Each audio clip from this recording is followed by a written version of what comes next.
India's premier university lo BTech 100% placements, 100% education loan only in Karnavati University, Ahmedabad.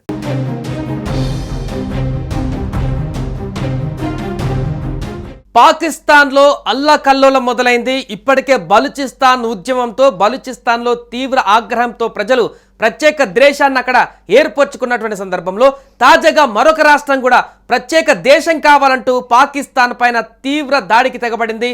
ఒక హోంమంత్రి ఇంటిపైనే నేరుగా దాడి చేసినటువంటి దృశ్యాలు ఇప్పుడు భయాందోళన కలిగిస్తున్నాయి.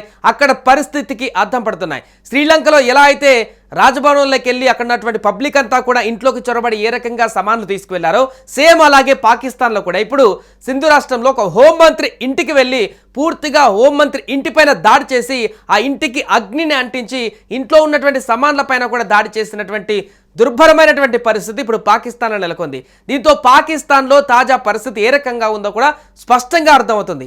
ఇప్పటికే ఆర్థిక సంక్షోభంలో కొట్టుమిట్టాడుతున్నటువంటి పాకిస్తాన్లో తాజాగా అంతర్యుద్ధం మొదలైపోయింది.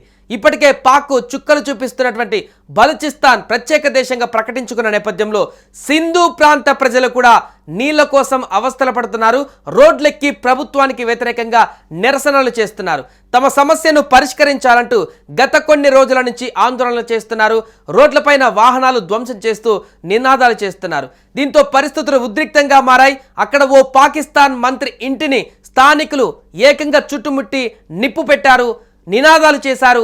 మాకు సపరేట్ ప్రాంతం కావాలంటూ కూడా వారు ఈ యొక్క నిరసనలను తీవ్ర స్థాయికి తీసుకువెళ్లారు. దీంతో పోలీసులు ఘటనా స్థలానికి చేరుకున్నారు. స్థానికులు పోలీసులకు మధ్య జరిగిన కాల్పులలో ఒకరు మృతి చెందారు, మరికొందరికి కూడా తీవ్ర గాయాలయ్యాయి. అక్కడున్నటువంటి స్థానికులను కంట్రోల్ చేసేటువంటి పరిస్థితుల్లో అక్కడున్నటువంటి పోలీసులకు ఎట్టి పరిస్థితుల్లో కూడా కంట్రోల్ కాకపోవడంతో పోలీసుల పైన కూడా దాడి చేశారు చాలా మంది స్థానికులు. విజువల్స్ స్పష్టంగా కనిపిస్తున్నాయి. కర్రలతోటి అక్కడున్నటువంటి పోలీసుల పైన కూడా విజృంభించారు అక్కడున్నటువంటి స్థానికులు. ఈ నేపథ్యంలోనే కాల్పులకు తెగబడ్డారు అక్కడున్నటువంటి సెక్యూరిటీ. అందులో ఒకరు చనిపోయినట్టుగా తెలుస్తోంది. ఇక Pakistan army chief general Asim మునీర్కు ఆ దేశ ప్రభుత్వం పదోన్నతి కల్పించినటువంటి రోజే ఈ యొక్క భారీ నిరసనలు కొనసాగడం పాకిస్తాన్లో ఉన్నటువంటి తాజా పరిస్థితులకు అద్దం పడుతుంది.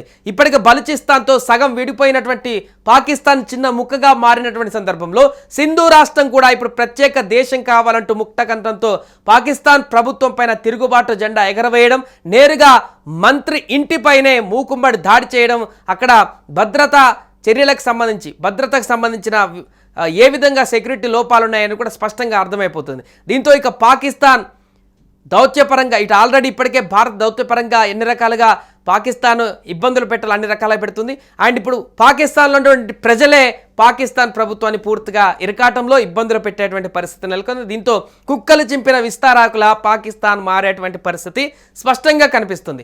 బలూచిస్తాన్ ఆల్రెడీ విడిపోయింది, అధికారికంగా ప్రకటించుకుంటుంది తమ దేశాన్ని గుర్తించాలని. బట్ ఇంకా పూర్తి స్థాయిలో అన్ని దేశాలు కానీ ఐక్యరాజ్య సమితి కానీ గుర్తించకున్నా కూడా ఆల్రెడీ ఒక పార్ట్ సపరేట్ అయిపోయినట్టుగా కనిపిస్తుంది. అండ్ ఇప్పుడు సింధు రాష్ట్రం కూడా మేజర్ రాష్ట్రం పాకిస్తాన్లో ఇది కూడా ఒక సపరేట్ దేశంగా కనుక ఇప్పుడు మారిపోయేటువంటి ప్రమాదం స్పష్టంగా కనిపిస్తుంది. అక్కడ ఉన్నటువంటి నిరసనకారులు కూడా బిఎల్ఏ తరహాలోనే పాకిస్తాన్ పైన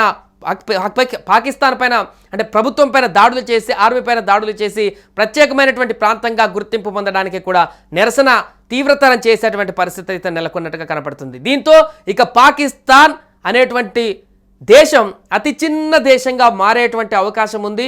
ఇక ఇప్పటివరకు ఏదైతే ఈ బలూచిస్తాన్ సింధు రాష్ట్రాలు కూడా విడిపోతే పాకిస్తాన్ ప్రపంచ పటంలో అతి చిన్న దేశంగా మారేటువంటి అవకాశం ఉంటుంది. ఇక ఇలాంటి కుట్రలకు పాల్పడేటువంటి ఉగ్ర కుట్రలకు పాల్పడేటువంటి పాకిస్తాన్ కూడా క్రమంగా పూర్తిగా కనుమరుగయ్యేటువంటి అవకాశం కూడా ఉన్నట్టుగా కనపడుతుంది. ఏదేమైనా ప్రస్తుతం పాకిస్తాన్లో కొనసాగుతున్నటువంటి అంతర్యుద్ధం అనేది తీవ్ర స్థాయికి చేరింది. పాకిస్తాన్ని ఎవరూ బ్లేమ్ చేయాల్సిన అవసరం లేదు, ఎవరూ పాకిస్తాన్ పైన ప్రతీకారం తీర్చుకోవాల్సిన లేదు. పాకిస్తాన్లో ఉన్నటువంటి పాకిస్తానీలే ఇప్పుడు ప్రతీకారం తీర్చుకున్నటువంటి పరిస్థితి వచ్చింది. పాకిస్తాన్ ప్రజలే పాకిస్తాన్ పాలకులని తరిమి కొట్టేటువంటి రోజులు అక్కడ నెలకొన్నటువంటి పరిస్థితి నెలకొంది. ఏదేమైనా కూడా నిత్య రావణ కాష్టంలా మారినటువంటి పాకిస్తాన్లో రాను రాను ఎలాంటి పరిస్థితులు ఎదురవుతాయో చూడాలి.